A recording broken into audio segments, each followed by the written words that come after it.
से हमें अपनी राजनीतिक भाषा को भी बदलने की आवश्यकता होगी, लेकिन वह कैसे, किस रूप में और उसका लक्ष्य क्या होगा, ये कुछ ऐसे प्रश्न हैं जिन पर हमें विचार करने की आवश्यकता है।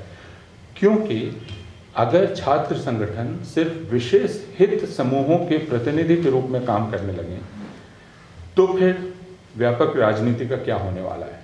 इसको इस आधार पर जायज़ ठहराया जा सकता है कि आज तक उन हित समूहों की बात नहीं हुई थी, लेकिन हम हमेशा पिछले वक्त से कुछ सीख लेते हैं और आगे बढ़ते हैं।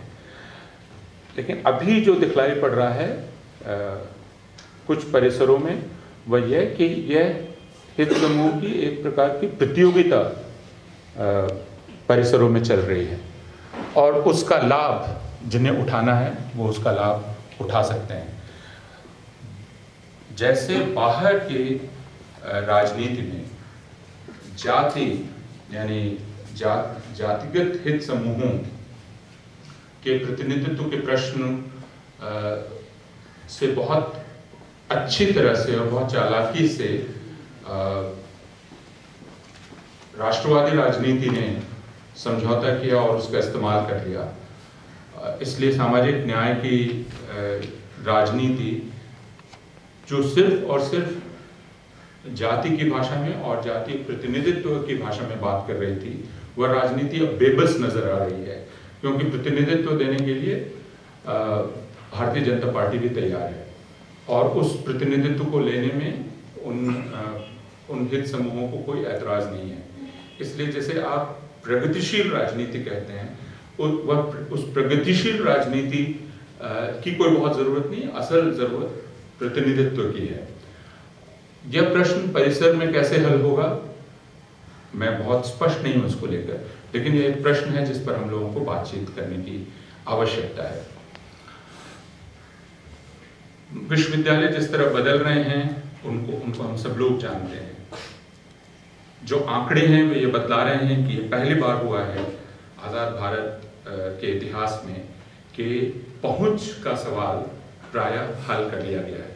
यानी अलग अलग सामाजिक तबकों के लड़के और लड़कियां जो पहले कभी विश्वविद्यालय नहीं पहुंच पाते थे, वे अब विश्वविद्यालय पहुंच रहे हैं। इसलिए पहुंच का प्रश्न एक बड़ी हद तक हल कर लिया गया है।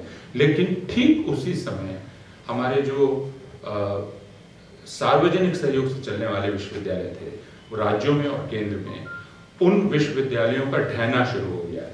तो राज्य में विश्वविद्यालय तो अब लगभग नहीं के बराबर है, उनको विश्वविद्यालय कहना विश्वविद्यालय शब्द का मजाक है। और केंद्रीय विश्वविद्यालयों पर अब गाज गिरी है। तो केंद्रीय विश्वविद्यालय भी कुछ दिनों के बाद राज्य के विश्वविद्यालयों के स्तर पर पहुंचने वाले हैं। यानी वे सामाजिक समूह जो अब विश्वविद्यालय में पहुंचे हैं, जिसे अंग्रेजी में आप एक्सेस कहते हैं, एक्सेस का सवाल हल कर लिया गया है, लेकिन वहां पहुंचकर वे खंडहर में पहुंच गए। तो हमारे कॉलेज, हमारे विश्वविद्यालय राज्यों में और अब केंद्रीय विश्वविद्यालय वे खंडहरों में तब्दील हो रहे हैं। तो फिर वहां पहुंचने का अर्थ ही क्या रह जाता है। यह एक ऐसी बहस है जो समाज में अभी शुरू ही नहीं हुई है और इसकी गंभीरता को भी समझने में हमारे राजनीतिक दल असमर्थ हैं। इसलिए यह उनके लिए मुद्दा नहीं बन रहा है। लंबे समय से मुद्दा नहीं रहा है, लेकिन आज तो और भी मुद्दा नहीं बन रहा है। दूसरे, विश्वविद्यालयों के प्रशासन का प्रश्न, विश्वविद्यालय कैसे चलेंगे, इस प्रश्न पर न तो शिक्षक संगठनों ने न छात्र संगठनों ने बहुत गंभीरता से बात की। इसका नतीजा हम जवाहरलाल नेहरू विश्वविद्यालय जैसे विश्वविद्यालय में देख रहे हैं और दिल्ली विश्वविद्यालय पहले उसको झेल चुका है। राज्य के विश्वविद्यालय बहुत पहले से उसके चपेट में आकर ख़त्म हो चुके हैं। यानी स्वायत्तता एक दुधारी तलवार की तरह काम करती है कि आप कहते हैं कि हमें स्वायत्तता चाहिए, लेकिन स्वायत्तता का अर्थ केंद्रीय विश्वविद्यालय में कुलपति की स्वेच्छाचारिता हो सकता है। यह हमने 4 साल पहले दिल्ली विश्वविद्यालय में देखा और अब जवाहरलाल नेहरू विश्वविद्यालय में देखा जा रहा है। और जितने भी नए केंद्रीय विश्वविद्यालय हैं, उन केंद्रीय विश्वविद्यालय तो एक तरह से कुलपतियों की चारागाह बन गए हैं। यानी कुलपति एक प्रकार का तानाशाह है वहाँ का।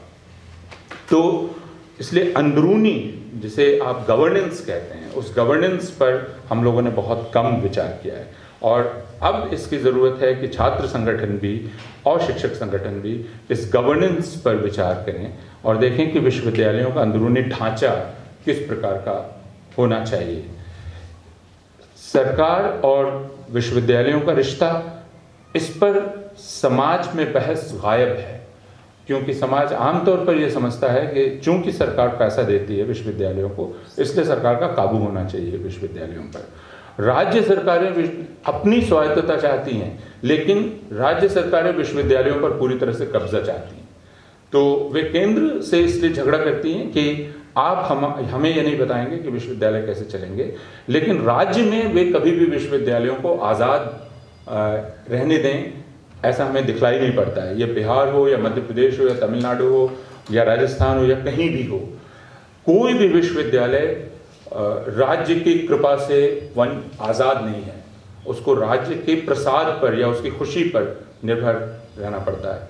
तो ये कुछ ऐसे प्रश्न हैं जिन पर हमें विचार करने की आवश्यकता है। अलावा इसके कि छात्र जिन सवालों से रोज़ाना जूझते हैं, मसलन जब हम पहली पीढ़ी के छात्रों की बात कर रहे हैं तो हमें यह प्रश्न उठाने की आवश्यकता है कि क्यों हमारी पठन सामग्री, हमारी पाठ्य सामग्री भारतीय भाषाओं में नहीं है, और अगर वह भारतीय भाषाओं में नहीं है तो क्या सबको अंग्रेज़ी सीखने की बाध्यता। मैं अंग्रेज़ी के खिलाफ नहीं हूँ, लेकिन हम ये जानते हैं कि सिर्फ अंग्रेज़ी की वजह से हमारे विश्वविद्यालय में पहुँचने वाले छात्रों का 50% से ज़्यादा या तो असफल होता है या वहाँ से बाहर हो जाता है, और यह उनका दोष नहीं है। तो क्यों भारतीय विश्वविद्यालयों ने अब तक और क्यों राजकीय प्रयास ऐसे नहीं हुए कि भारतीय भाषाओं में ज्ञान की सामग्री उपलब्ध हो सके? यह एक जनतांत्रिक प्रश्न है।